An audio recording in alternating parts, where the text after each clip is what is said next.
не дай бог, конечно, да, у кого-то случится, да, там приводнение, какая-то там эвакуация, конечно, каблуками все-таки можно и повредить трап, вот, в юбке будет, ну, не сильно комфортно плавать, вот.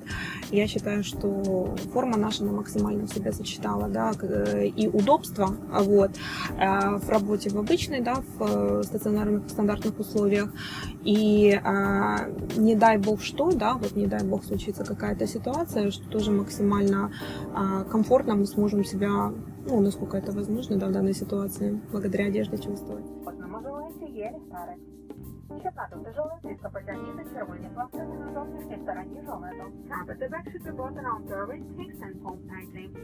2 doors in the front of the cabin, 4 stitches in the middle orderly, 2 doors behind yoke, and 2 doors in the back.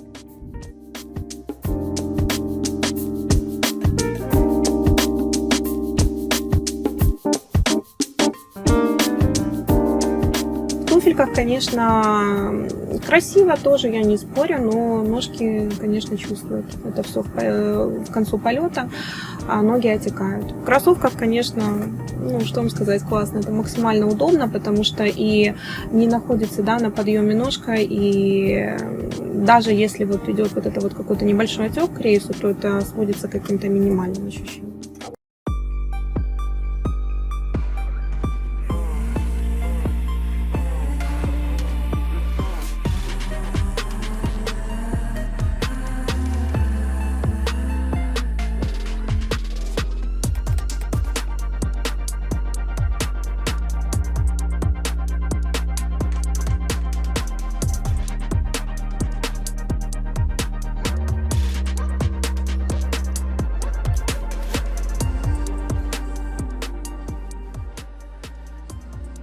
Даний вид форми в такому вигляді, як вона є зараз, це справді прорив у світі авіації.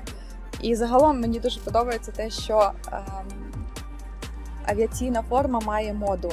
Є якісь тенденції, які підхоплюють ті тренди, які є зараз загалом в нашій моді.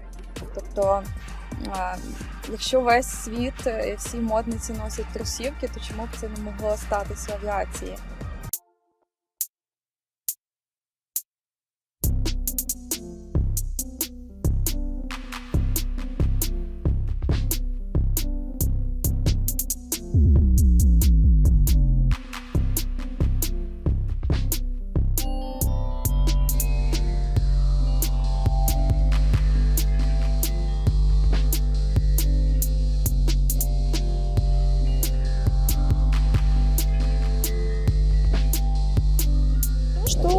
Несмотря на то, что образ бортпроводницы очень романтичный, он предполагает много физической подготовки, и ребята на борту, они также отвечают за безопасность, поэтому форма должна быть действительно комфортной в передвижении, и это было, наверное, самым важным. Забота о наших экипажах, это было основополагающее.